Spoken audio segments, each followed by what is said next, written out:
SER Podcast. Hola, somos Ángeles Oliva y Toña Medina. Juntas hacemos Por el Principio. En este episodio, Lluís Omar cuenta que estuvo a punto de morir con 2 años, su etapa como monaguillo y cómo él quería ser Marlon Brando.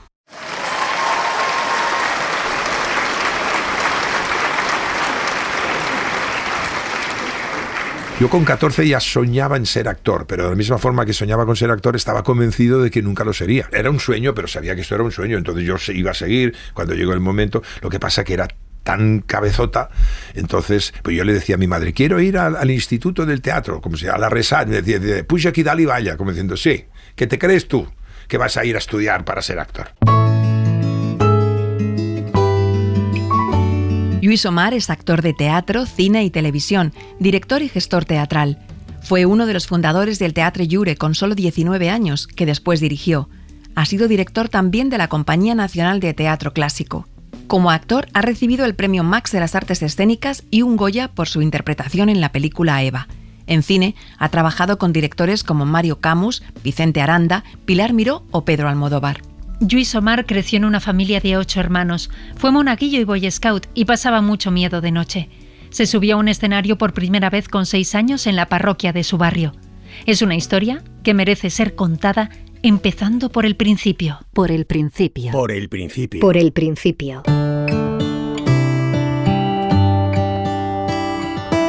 Lluís Omar Toboso nació en Barcelona el 20 de abril de 1957. Es el quinto de 8 hermanos, 4 chicas y 4 chicos.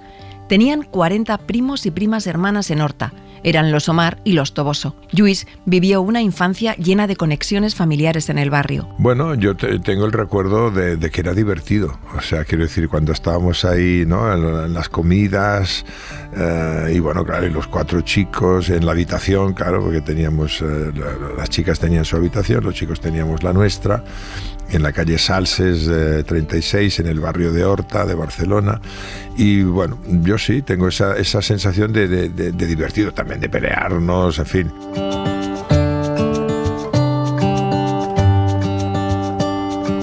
Bueno, yo tenía ahí una anécdota porque siempre quería decir, bueno, a ver, toca, claro, ¿a cuánto toca cada uno, no? En las comidas, los plátanos, 1 a cada uno. Y en mi caso era, yo quiero 2. No, solo toca 1. Pues no quiero ninguno. Claro, todos éramos familias muy numerosas. Yo tengo 39 primos hermanos. O sea, quiero decir que las celebraciones, comuniones, ahí yo recuerdo más esa cosa de gamberros, de jugar, de tal, en ese tipo de celebraciones, porque ahí nos encontrábamos todos y había de distintas edades y tal. Y ahí fumábamos, o sea, con 6, 7, 8 años nos daban el cigarrillo. Y, míralo cómo fuma y tal. Que ¿Qué no sé me qué. dices? Sí, en esos años. O sea, yo con 13 años, a mí me regalaron un cartón de Winston.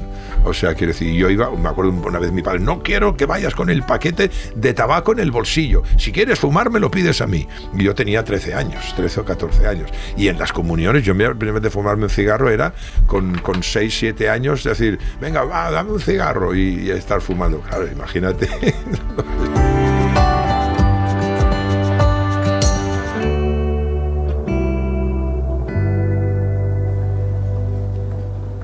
Mira, Roser, solo piso las baldosas negras. Cuidado, no te caigas. Salta conmigo. Uy, no, yo no estoy para saltos. Las blancas son lava. Ten cuidado, no te quemes. Menos lava y más tablas de multiplicar. A ver, ¿qué tal llevas la del 7? Mal, no me la sé. ¿Quieres que la repasemos? Mejor luego. Ahora estoy jugando a no quemarme con la lava. Ay, ¿qué cuento tienes? Tú vas para cuentista. No, cuentista no. Yo voy a ser actor. También te pega mucho lo de actor. ¿Vendrás a verme al teatro? Pues claro. Avísame cuando hagáis el estreno. ¿Qué estáis preparando? La fierecilla domada. Ay, esa es de Shakespeare, ¿no? Pues eso no me lo pierdo. Yo fui a la escuela de mi padre. O sea, quiero decir, yo me acuerdo eso. O sea, yo tenía mi maestra, esto claro, no puedo dejar de nombrarlo porque yo tuve una maestra ilustre, sobre todo cuando era pequeño, que era Roser Capdevila, la diseñadora de las Tres Mellizas, en fin. Esta era mi maestra porque vivíamos, a 50 metros y íbamos a su casa y ella nos llevaba al colegio. Roser Capdevila es una escritora e ilustradora de libros infantiles. Es autora de Las Tres Mellizas, una colección de cuentos en catalán que se publicó en 1983. Capdevila se inspiró en sus 3 hijas trillizas. Los cuentos se han traducido a 35 idiomas y en 1994 se estrenó la adaptación de los cuentos a la televisión con la supervisión de la autora. La serie de dibujos se emitió durante 10 años en 158 países y tuvo más de 100 capítulos. Roser Capdevila dibuja desde pequeña. El personaje de la bruja aburrida de las 3 gemelas está inspirado en una profesora de su infancia que trataba muy mal a las niñas en el colegio. Tanto que con 8 años Roser simuló un ataque de histeria en clase para evitar ir durante semanas al colegio. De adolescente repartía caricaturas de la profesora a sus compañeros. Capdevila obtuvo la Medalla de Oro al Mérito en las Bellas Artes por el Consejo de Ministros y también la Medalla de Honor del Parlamento de Cataluña. Yo tuve una particularidad porque en esos años se empezaba la escolaridad, creo, como a los 4 años. Ahora es distinto, porque ahora empieza con el P3, ¿no? Que ya van a los 3 o así. Pero yo con 2 años y medio me deshidraté y estuve a punto de morir. Entonces yo fui a la escuela un poco antes.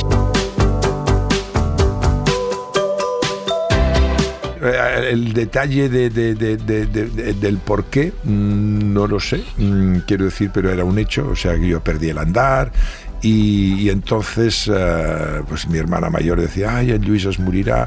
Era como que la situación era así como bastante límite, y mi madre, que era una persona muy creyente, pues siempre sostuvo toda su vida que yo me había salvado porque me dieron a beber agua de Lourdes y que fue un milagro de la Virgen. Entonces, pues bueno, mi madre siempre me lo ha transmitido. Claro, yo no me acuerdo de cuando tenía 2 años y medio, pero ella me lo transmitió, y siempre que tengo pendiente ir a Lourdes a dar las gracias a la Virgen.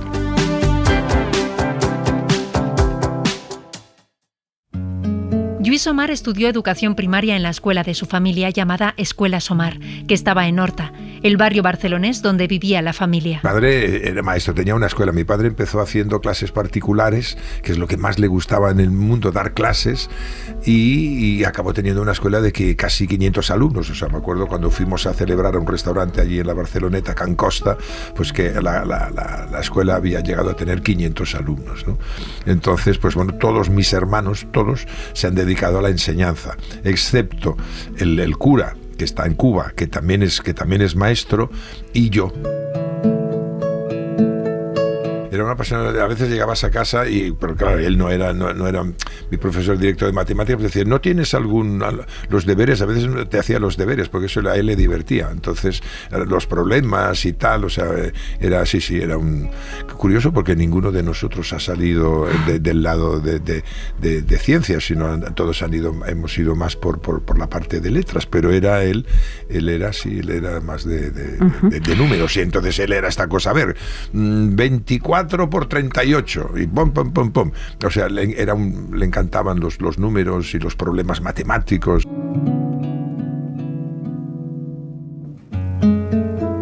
Terminó la cosa, pues tuvo que cerrarla porque tuvo que hacer suspensión de pagos. Era una escuela que era privada, entonces no tenían suficientes alumnos por clase como para que se pudiera hacer concertada, para que tuviera un soporte, digamos, ¿no? de dinero público, entiendo.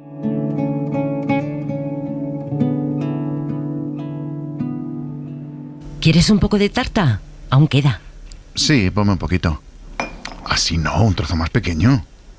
Mamá, no me puedo dormir. ¿Qué pasa, hijo? ¿Has tenido una pesadilla? No.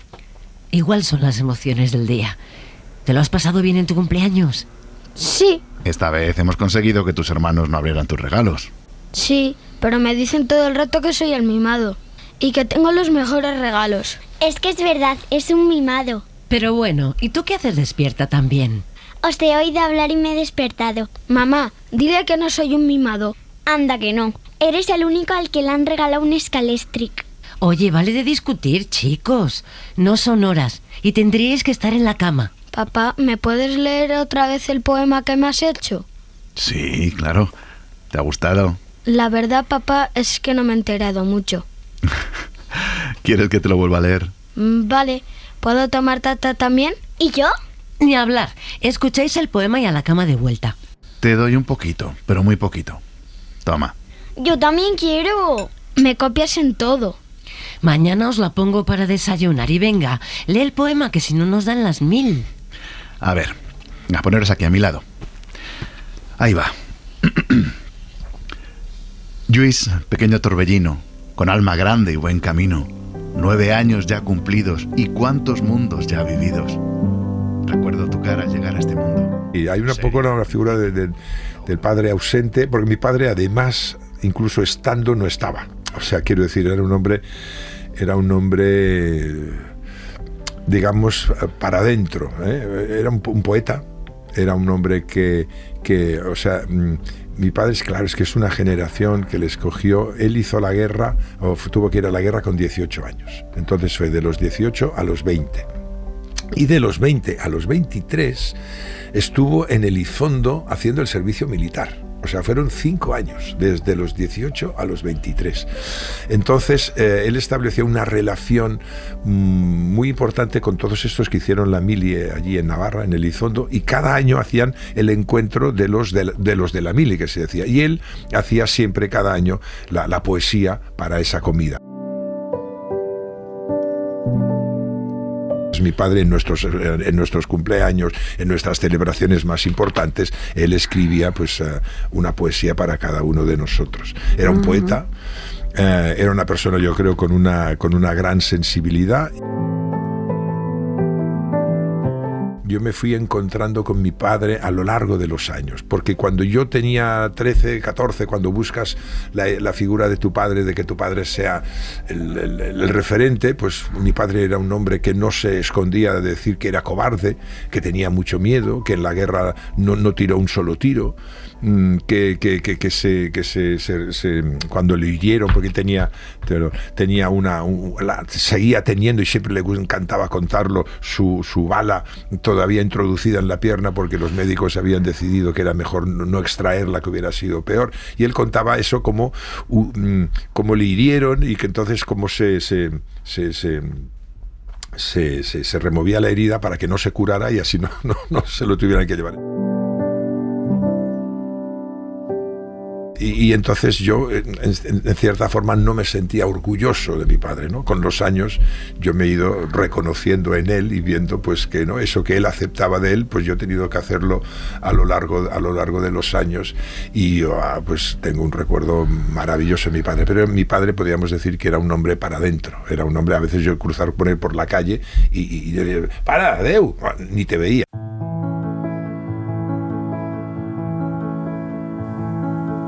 Porque Horta, en sus inicios, luego se anexionó a Barcelona, pero de entrada había sido un pueblo, ¿no? Bueno, claro, no habían coches por la calle. En la calle Salses, que es nosotros vivíamos en la Salses 36, pues era una calle, no sé, que puede hacer 300 metros o más, ¿no? 100, 200, 300, y habían 2 coches aparcados en toda la calle. Pues ahora, pues bueno, ahora ya yo no estoy allí, pero ya esa casa ya no es nuestra. Pero no sé, claro, el hecho de que no pasaran coches por la calle, que jugábamos en la calle, estábamos justo detrás de la parroquia, entonces íbamos a jugar al patio de la parroquia, hay una pared enorme, y jugábamos al frontón.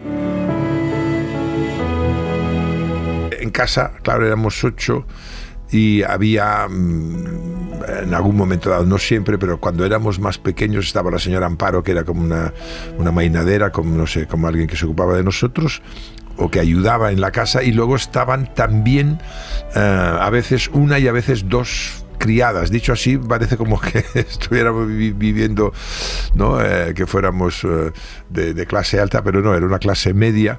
Pero claro, éramos 8 y entonces ayudaban a mi madre, y en momentos había pues eso, 1 o 2 criadas y la señora Amparo.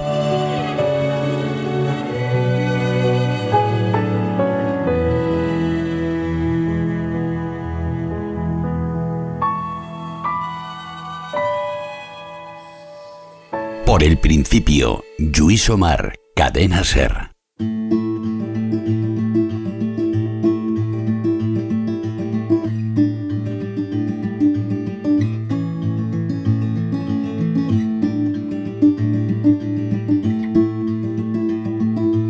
Padre era de misa diaria. O sea, mi padre iba a misa todos los días. Luego, cuando éramos más pequeños, no sé si era de misa diaria, pero luego sí, mi padre a las 7 de la mañana iba a misa todos los días, y los últimos años mi padre y mi madre rezaban el rosario todos los días. Estábamos muy cercanos a este espíritu que luego se modificó, y la escuela también, un poco al espíritu del Concilio Vaticano II, Juan XXIII. Entonces había como una idea de una espiritualidad, digamos así, bueno, muy cercano también a lo que fue esa cosa, ¿no? Ese movimiento Kumbaya que se decía, ¿no? De un tipo de cristianismo más contemporaneizado, menos rígido, ¿no? Que había algo así. Y bueno, fue el momento en que la iglesia cambió y las misas pasaron de ser en latín a ser en catalán o en castellano, que el cura, en lugar de hacer la misa de espaldas, hacía la misa de cara a los feligreses. Nosotros lo vivimos, luego hubo, pues bueno, porque hay movimientos, entonces había un movimiento que se llamaba De Colores, que era un movimiento, los cursillos de cristiandad, y eso modificó un poco ese espíritu, digamos, más progresista, y hubo allí pues una especie de dos tendencias propias dentro de la familia.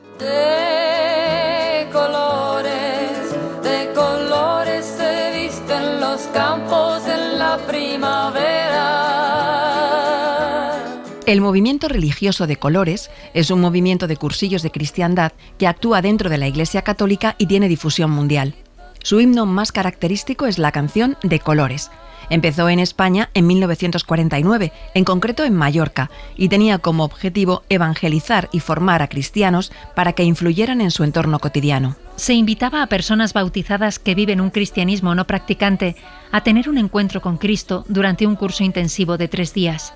Así se convertirían en cristianos activos y su vida tendría más colores. No olvidemos que estábamos en pleno franquismo. Sí, ¿no? sí, entonces, claro. Entonces en todos España respiraba una cosa encorsetada, rígida, y eso es como algo que se, ¿no? que me sale la palabra, democratizó, que había un espíritu, digamos, que estamos sumergidos en medios de una dictadura, pues no sé, había también ese movimiento hippie, ¿no? de algo que estaba por ahí pululando, y que eso, pues evidentemente, ¿no?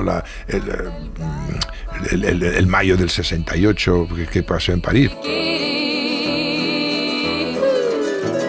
Todo eso eran movimientos que estaban. Yo en el 68 todavía soy del 57, yo tenía 11 años, pero recuerdo mi hermana Rosalía, o no sé, que eso estaba entre nosotros, y nosotros, bueno, yo recuerdo después ser lo que se llamaba ser progre, ¿no?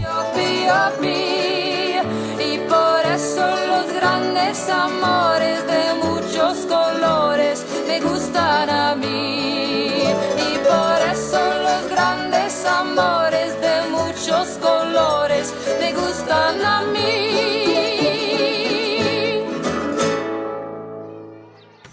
Hola, Lluís. ¿Qué pasa? Me ha dicho Roser que me habías llamado.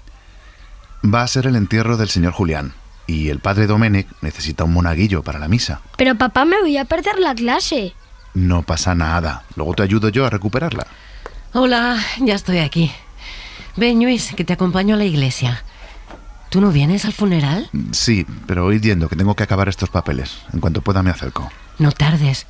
Me he cruzado con la María y está hecha polvo, imagínate. ¿De qué se ha muerto el Julián?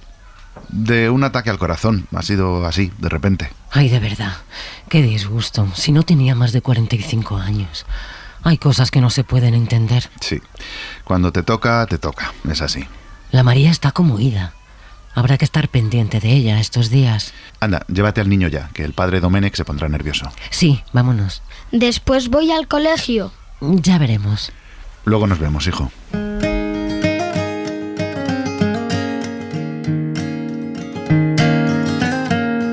La familia Omar tuvo siempre un espíritu religioso muy importante y un vínculo muy estrecho con la parroquia de San Juan de Horta. Lluís, como el resto de sus hermanos varones, fue monaguillo. Años más tarde, cuando tenía 14 o 15, su signo de rebeldía fue dejar de ir a misa. El que era el rector, había un vínculo muy cercano, o sea, en las celebraciones importantes, yo recuerdo, por ejemplo, porque hacíamos muchas celebraciones, las celebraciones de cuando de la celebración de cuando mi padre cumplió 50 años, ¿no? Por ejemplo, y estábamos pues todos unidos y estaba el cura, estaba el rector de la parroquia, estaba en esa celebración. Entonces había un vínculo muy cercano por Lluís Horta, que era el centro parroquial, que era el local social. Entonces todo estaba como muy vinculado. Entonces ser monaguillo, pues todos pasamos por allí.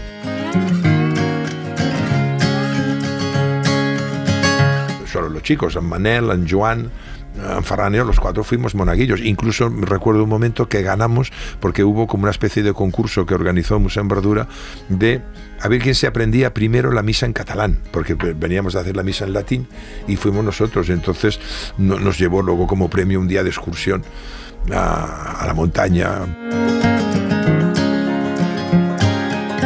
Porque a veces, claro, ibas a misa de 7, o sea, te levantabas, claro, solo tenías que cruzar la calle, pero bueno, lo hacías. Y recuerdo muchas veces también que te sacaban de la escuela para ir a hacer de monaguillo, sobre todo a entierros. Y yo me acuerdo que íbamos no era a la parroquia, sino a las dominicas o a las monjas que estaban en nuestra misma calle, y ibas allí y de repente allí veías al muerto, porque justo cuando llegaba el cura el féretro estaba abierto, entonces el cura bendecía y luego cerraba. Y claro, yo tenía 7, 8 años y claro, me impresionaba mucho porque veía a las personas muertas.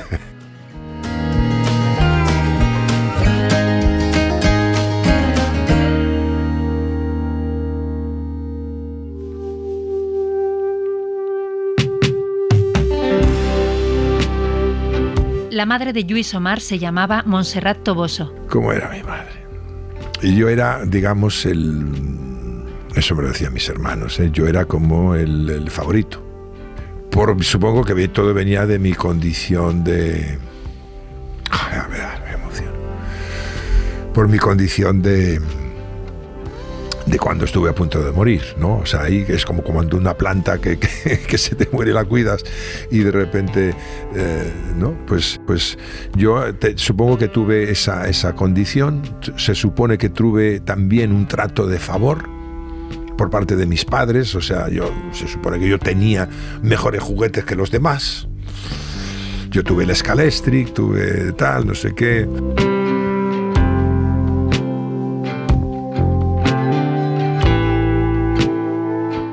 Ella era la que de alguna forma velaba activamente por el clan. O sea, bueno, el clan, no sé si es la palabra, pero ella era una mujer también que estuvo delicada con su salud. O sea, era una mujer con una cierta fragilidad física, pues a veces tenía una presión en el ojo, con unos dolores muy grandes.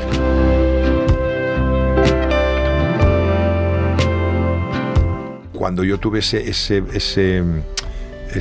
cosa de que estaba deshidratado, o sea, yo viví, porque he hecho 27 años de terapia y todas estas cosas, no he resuelto nada, pero volvería a empezar mañana mismo, porque es parte del conocimiento de uno mismo y todas esas cosas. O sea, estoy orgullosísimo de haberlo hecho, pero bueno, la vida es la que es, afortunadamente.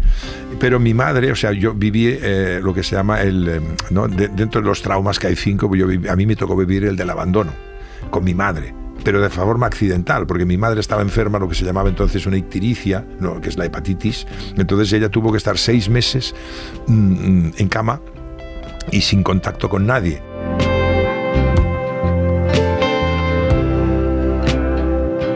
Justo yo tenía 2 años y medio. Justo en ese momento había nacido Ferran, que tenía 19 meses después que yo. O sea, yo sentí con 2 años y medio que yo estaba desatendido. Una psicóloga me dijo, un niño cuando sufre el abandono antes de los 3 años, su tendencia natural es dejarse morir, ¿no? Porque es una forma de responder a los estímulos de lo que está pasando.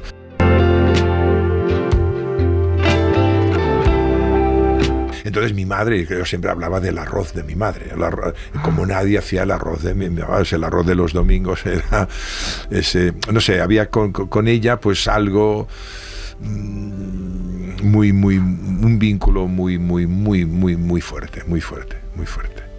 Y lo sigue habiendo, por eso solo me la nombras y me emociono. Pero hay algo ahí que trasciende, que ni yo mismo tampoco sé contar exactamente.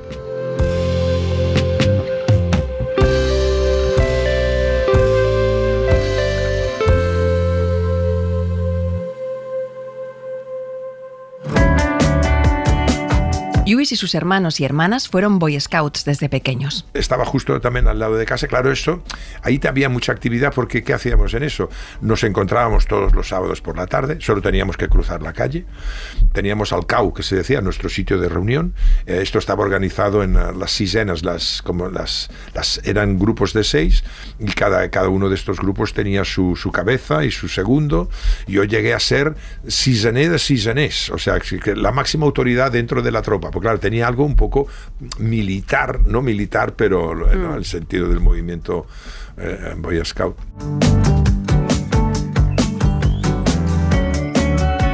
Entonces pasé por todas las... yo fui Boy Scout, luego fui Ranger, luego fui los Rangers, los Minions, y luego venían y luego ya venía el clan. Y mis hermanas igual, las Dainas, las Noies Guías, y todo eso también propiciaba pues actividades que se hacían, pero ya te digo, era justo cruzar la calle, y eso era pues un punto de encuentro estábamos ahí todos, y primos, todos estábamos metidos ahí.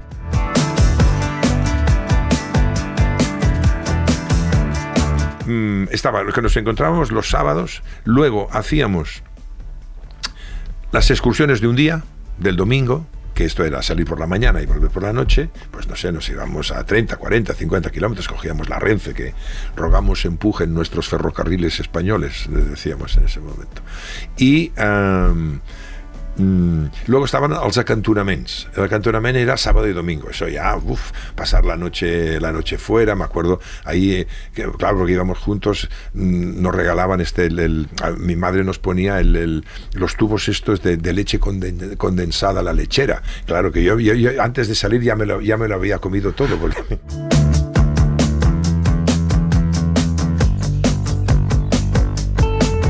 Claro, íbamos con tiendas de campaña, o si era invierno, pues en algunas casas con sacos de dormir y todo eso, y con las márfagas y tal. Y luego estaba, en verano, había el campamento. El campamento que duraba pues una semana o duraba 10 días. Y había campamento normalmente con los Boy Scouts, y había campamento también con los monaguillos. También hacíamos campamentos de los monaguillos.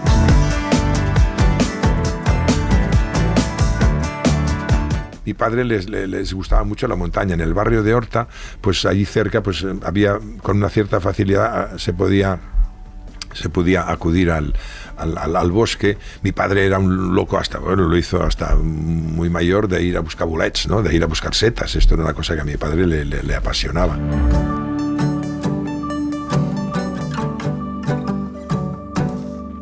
Por el principio, Lluís Omar, Cadena SER. ¿Pero qué haces aquí, Luis? ¿Es muy temprano? Me he quedado toda la noche aquí. No he ido a la cama. Pero bueno, ¿y no has dormido nada? Un poco en el sofá. ¿Y por qué has hecho eso?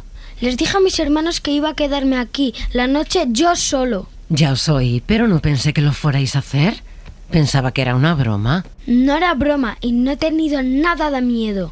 Pero estarás agotado, ¿a que sí? Un poco. Hola, ¿qué pasa? Tu hermano, que se ha pasado la noche aquí en el salón, solo. ¿En serio? Sí. ¿Has aguantado toda la noche? Tenemos que contárselo a todos. No se lo van a creer. ¿Qué ha pasado? Lluís, que ha dormido aquí abajo toda la noche. Imposible. Pensáis que soy un médica, pero no lo soy. Ay, Lluís, no les hagas caso a tus hermanos. Dicen esas cosas para picarte. Es un cobardica, mamá. Le da miedo todo. Cobardica absoluto. Eso no es verdad. Bueno, parad ya y vamos a desayunar. Y tú, Lluís, luego te metes un poco en la cama. Vamos a aprovechar que es sábado y que puedes descansar. Vale. Lluís Omar tenía muchos miedos de pequeño, sobre todo terrores nocturnos, un miedo irracional que hoy no sabe explicar. Dormía en la misma habitación que sus 3 hermanos varones y a veces le pedía a alguno de ellos meterse en su cama. Pero sí, yo tenía mucho miedo. Yo recuerdo, me acuerdo una vez que yo dije, pues hoy me quedaré toda la noche abajo, porque claro, de Madal y abajo, ¿no? Arriba estaban las habitaciones y abajo pues estaba el comedor, el cuarto de davant, el cuarto de las noies, entonces que en su momento habían estado allí, luego estaba el jardín. En una casa estrecha pero muy alta, pero teníamos... Y entonces, esta noche me quedaré toda la noche sin dormir. Se entendía que yo me quedaría abajo solo. Y todos, sí, hombre, sí. Tú te vas a quedar solo toda la noche abajo con lo valiente que eres. Ese era el comentario general. Pero claro, otra cosa, aparte de miedoso, soy orgulloso. Y claro que aguanté toda la noche, pero hubo un momento, claro, cualquier ruido, cualquier cosa, yo me cagaba de miedo. Hasta el momento que recuerdo allí que se empezó a levantar el día y empecé a ver la luz del día, que es que os dije, conseguido. Yo recuerdo casi que como tengo el conocimiento del primer día que noté lo que era el miedo, y era después de haber visto una película allí porque íbamos también al centro parroquial y nos veíamos, y eran sesiones de 2. Claro, esto el domingo, además nos daban un duro para gastar, ¿no? O sea, 5 pesetas, y ahí veíamos 2 películas, y yo recuerdo haber visto una de estas de no sé, recuerdo como una especie de moscas gigantes y tal, y recuerdo como si tuviera el recuerdo de mi primer día de saber lo que era el miedo, ¿no? De ser consciente del miedo.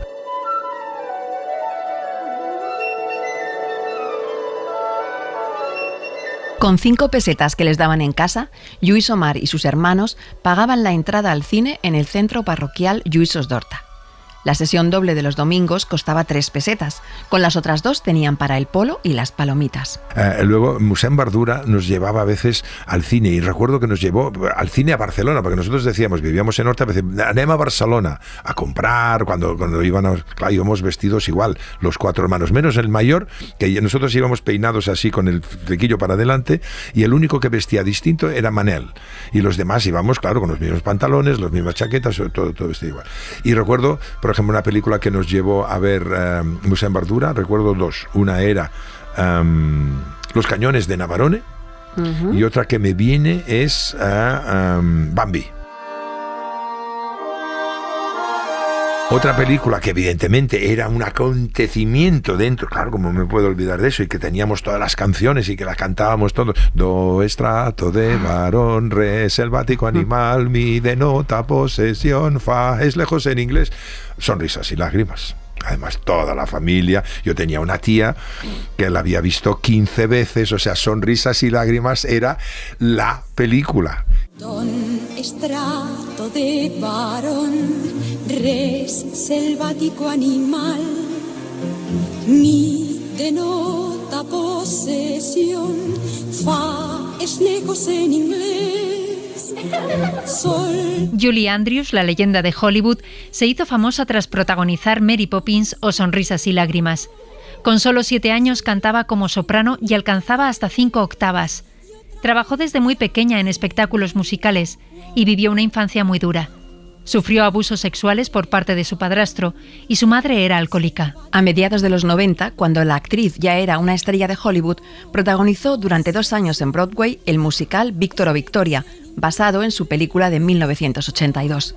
La exigencia vocal fue tan alta que tuvieron que operarla para extirparle un quiste de las cuerdas vocales, pero debido a una negligencia durante la intervención, ella se quedó sin voz, no podía cantar, y esto le llevó a una depresión. Andrews demandó al Hospital Monte Sinaí de Nueva York y llegó a un acuerdo extrajudicial por el que consiguió 25 millones de euros.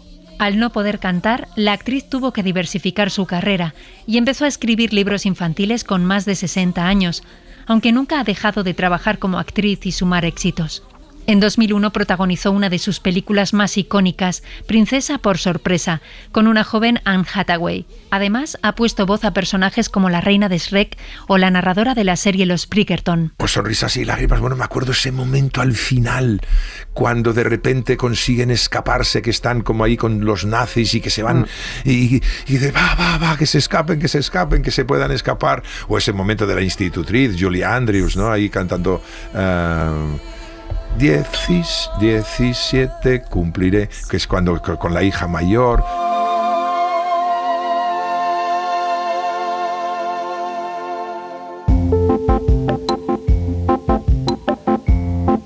El tocadiscos en casa, el televisor no llegó a la casa, bueno, y de vez en cuando venían como vendedores y ponían el televisor allí, y entonces se quedaba como 3 o 4 días de prueba y luego venían y se lo llevaban y mi padre decidía que no. O sea, el televisor llegó y luego, claro, todos sentados ahí frente al televisor.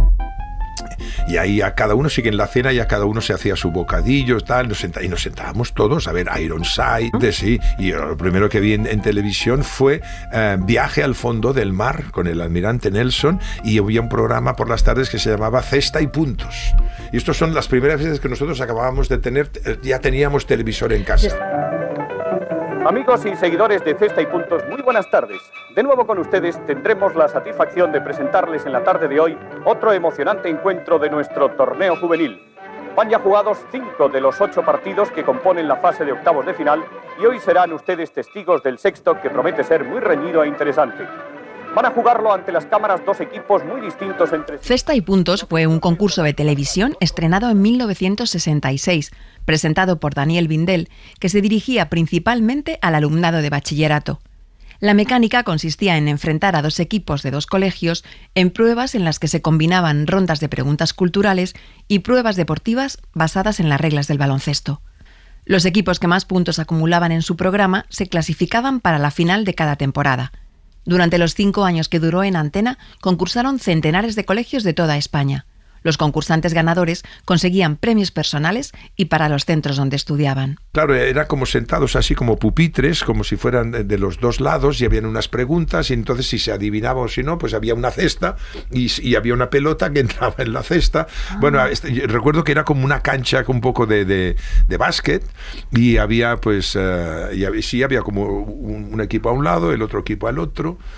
Sí, me acuerdo, tengo así como un poco la figura del presentador.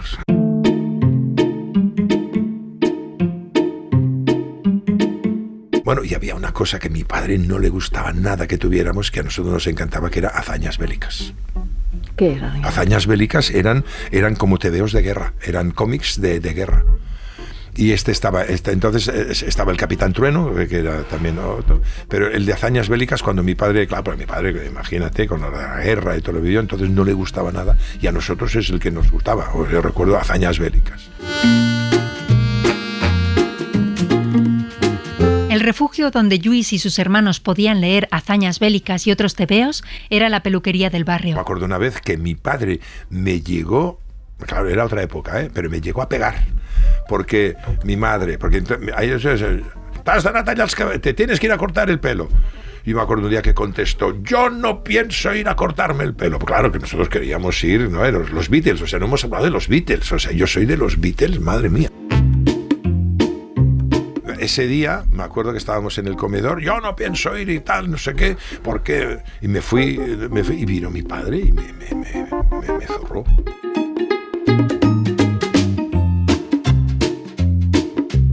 Porque cortarse el pelo era un coñazo, pero ahí estaban los tebeos que yo no recuerdo, y luego estaban los Astérix. Los libros de Astérix, eso sí que también estaban por la casa. Y el Cavall Fort era una especie de cómic catalán que nos peleábamos cuando estábamos suscritos al Cavall Fort. Entonces llegaba en una revista, no sé si era mensual. Cavall Fort es una revista quincenal en lengua catalana que se creó en 1961 para estimular la lectura entre niños y niñas de 9 a 15 años. Estaba patrocinada por los obispados de Vic, Gerona y Solsona y se distribuía a través de suscripción. En sus más de 1000 números se han incluido cuentos, juegos, concursos, historietas y tiras cómicas. Cabal Fort fue la que introdujo en Cataluña los cómics franco-belgas de la llamada línea clara, como Hergé o Franquin. Por la revista han pasado los nombres más reconocidos de la literatura e ilustración catalanas.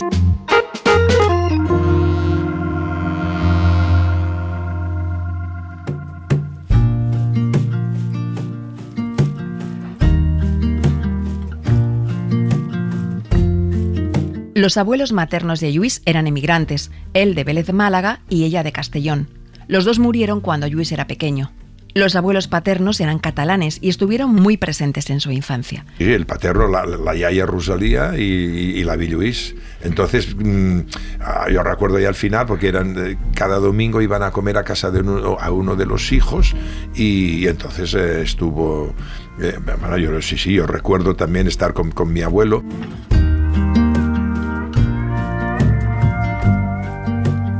Yo sí que recuerdo por estas cosas que pasa por generación, que a veces lo que no ha pasado entre padres e hijos pasa entre abuelos y nietos, ¿no? Yo tengo una relación más afectuosa con él. Recuerdo ir a su casa y él me introducía, porque era un gran amante de la ópera, de hacerme escuchar algunas músicas clásicas, de entrar en ese mundo y bueno, de tener así como unas conversaciones o un encuentro especial entre el abuelo y el nieto.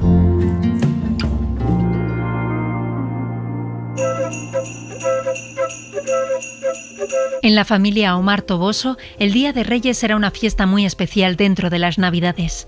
O sea, nos poníamos, estaban al cuarto de davant, o sea, se encerraba, te levantabas por la mañana, el cuarto estaba cerrado, y entonces nos poníamos, por orden de más pequeño a mayor, en fila, para el momento, a las 9 de la mañana se abría el cuarto de los regalos. Antes había habido el chocolate, ¿no? Una chocolatada, que hacía mi madre, y entonces eso, claro, eso cuando éramos nosotros, pero luego eso se mantuvo, claro, yo con los nietos, los sobrinos, y entonces aquí había una hilera de que éramos 30 para entrar en ese cuarto y cada uno encontrar sus regalos.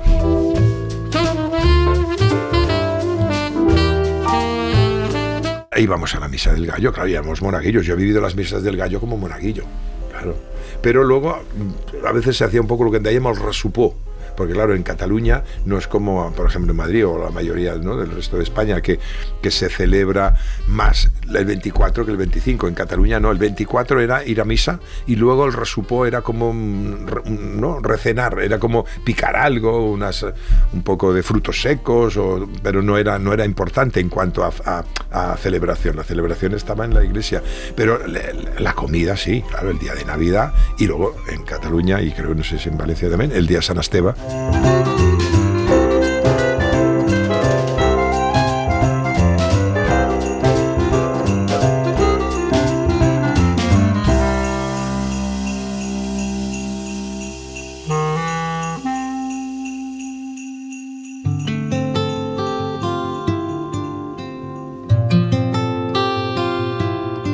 En casa de Lluís Omar todo el mundo tenía asumido que fuera se hablaba castellano y en familia se hablaba catalán. Yo tengo un recuerdo de cuando fui a hacerme el carnet de identidad que yo tenía, o sea, esto nada, faltaban, o la primera vez que fui con 15 o 16 años, o sea, 2 o 3 años antes de morir Franco, yo rellené el impreso para el carnet de identidad, sí, que era con 15 años, y sin pensarlo puse Lluís, la doble L, en el impreso, y el señor que estaba ahí sentado cogió y dice: este nombre no existe, y me tachó la L.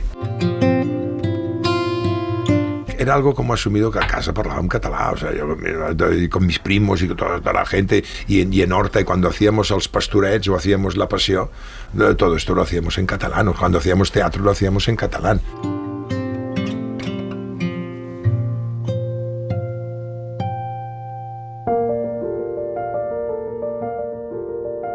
La primera vez que pisó un escenario, Lluís Omar tenía 6 años. Fue en una representación de la Pasión en la parroquia de su barrio. Pero mi primera intervención en el teatro fue con un ramo de olivo, gritando Osana, Osana, cuando Jesucristo entraba en Jerusalén. Esta fue mi primera intervención en el teatro. Entonces, bueno, luego estuve en un grupo de teatro infantil, la señora Dora, que era la que nos llevaba, y luego un grupo de teatro juvenil. actividad, no sé, era como que formaba parte de las actividades que nosotros teníamos, como jugar a ping-pong, como ir a los Lluïsos, estaba pues el teatro. Y entonces a mí, bueno, lo hacían, mis hermanos también lo hacían, y mis hermanas habían hecho teatro, lo hacíamos todos allí. Entonces a mí me picó el gusanillo.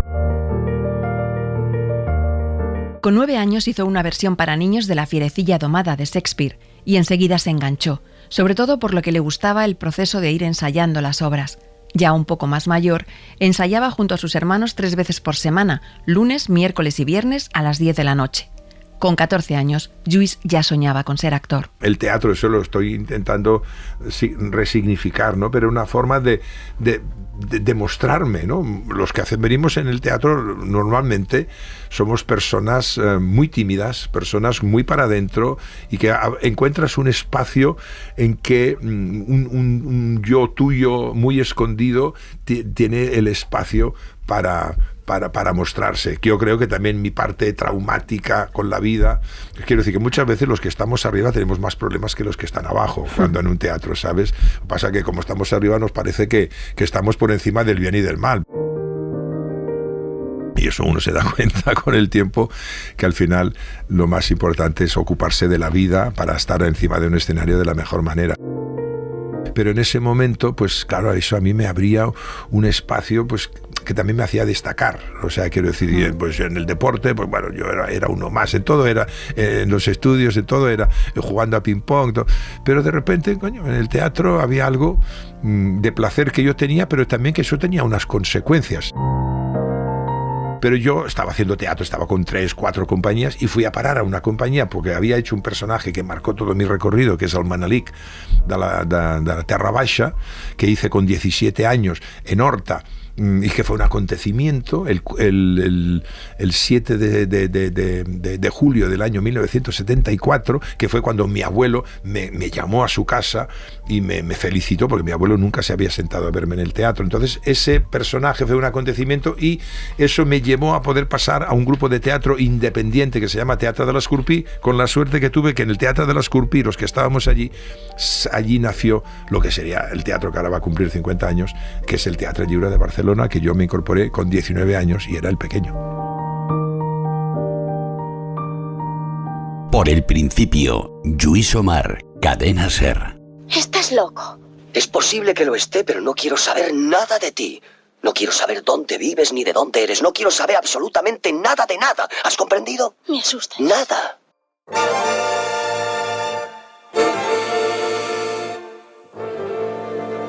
Marlon Brando nació en 1924, hijo de un padre y una madre alcohólicos. Desde muy pequeño pasaba demasiado tiempo solo. Su padre le pegaba, y al pequeño Marlon lo expulsaron de los colegios por problemas de conducta. Se metía en peleas y le gustaban las motos. Le expulsaron del instituto después de recorrer los pasillos subido a su moto. Su padre, supuestamente para encauzarlo, le metió en un centro de educación militar. De allí también le expulsaron y se mudó a Nueva York con menos de 20 años. Allí empezó durmiendo en la calle y trabajó cavando zanjas como camarero, ascensorista o cocinero. Actuaba en teatro de forma esporádica y un día hizo la prueba de su vida. En casa de Tennessee Williams, dramaturgo creador de un tranvía llamado Deseo, hubo un problema de electricidad. Marlon estaba allí y se ofreció a cambiar los fusibles. Mientras lo hacía, convenció a Tennessee para hacer una lectura para el personaje de Stanley Kowalski, y así obtuvo el papel. Esa obra y su adaptación al cine en 1951 hicieron de Brando la punta de lanza de un recambio generacional en Hollywood, frente a actores como Humphrey Bogart o Clark Gable, a quienes Marlon cuestionaba. En 1962, con el estreno de Rebelión a bordo, Brando se convirtió en el primer actor en cobrar $1 millón por una película que, sin embargo, fue un fracaso. La industria tomó distancia con él, que empezaba a ser más conocido por sus actitudes problemáticas que por su enorme talento. Durante varios años nadie quiso contratarlo hasta que Francis Ford Coppola lo convirtió en Vito Corleone y una vez más Marlon subió a los cielos de la actuación. Después de El Padrino y El último tango en París, las dos de 1972, en los años 70 Brando solo hizo 4 películas más, una de ellas Apocalypse Now. Y durante los 80 solo hizo otras 2. Marlon Brando es uno de los mayores iconos culturales del siglo XX y está considerado como el mejor actor de todos los tiempos, aunque puede que perdiera el interés en la actuación por la intensidad con la que comprendía ese arte. Lluís Omar quería ser como él. Yo quería ser Marlon Brando, o sea, yo veía las películas, le miraba las manos, le miraba y pensaba, y le miraba el pelo, y porque a mí me caía el pelo y pensaba, y él lleva, o sea, pero a mí yo me volví loco con Marlon Brando con El último tango en París, o sea, fue de repente, porque la vi por primera en Perpiñán, porque esta película no se podía ver en Cataluña, la vi en Perpiñán, porque como tantos nos escapábamos a Perpiñán a ver lo que no se podía ver aquí, y luego cuando la vi en Barcelona, en el cine Novedades, ahí al lado de Plaza Cataluña,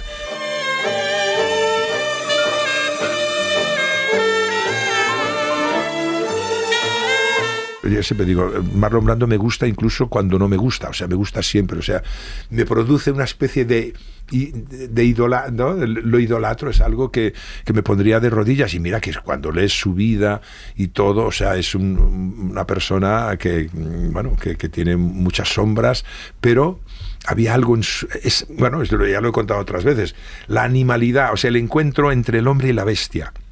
Marlon Brando, Michael Jordan y Manalik. O sea, ese punto en que el hombre se encuentra con la bestia, que hay algo ahí de una cosa, y eso me fascinaba en Marlon.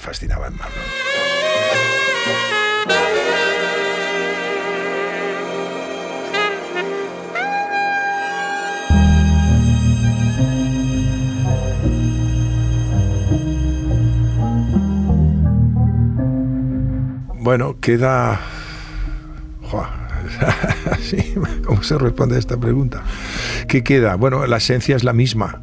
O sea, todo mi trabajo de vida es rendirme a lo que soy, ¿no? Yo durante muchos años he pretendido, y pensando por Marlon Brando, tantas cosas, construir otro yo, porque el yo que yo percibía no me gustaba. No me gustaba incluso mi familia, no me gustaba cuando empezó el Lliura y yo descubrí otro mundo, no me gustaba mi barrio, y cada vez más, o sea, estoy orgulloso de mi barrio, de mis hermanos, de mis hermanas, de mis padres, de mí mismo.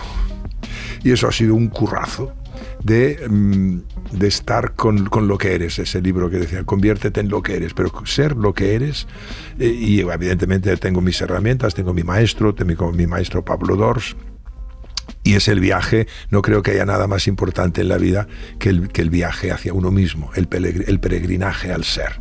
Entonces, claro, todo eso, remover todo eso, me conecta con eso que yo durante tanto tiempo he querido como borrar, y abrazarlo, y verlo, amarlo, y sentirme orgulloso de ese chico normal. Cada vez me gustan más los pardals, como se dice, ¿no? Los gorriones, que son, ¿no? Y saber que al final aquí nadie es más que nadie, que todos estamos en lo mismo, y que la vida es maravillosa.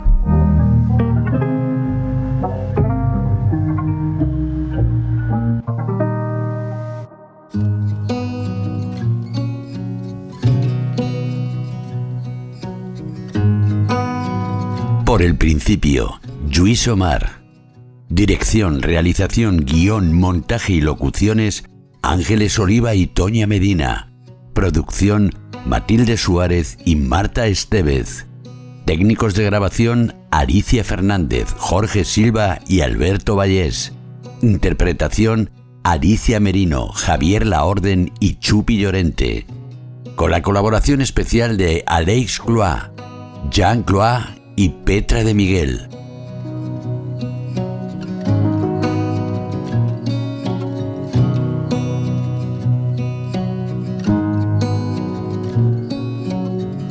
Suscríbete a Por el Principio.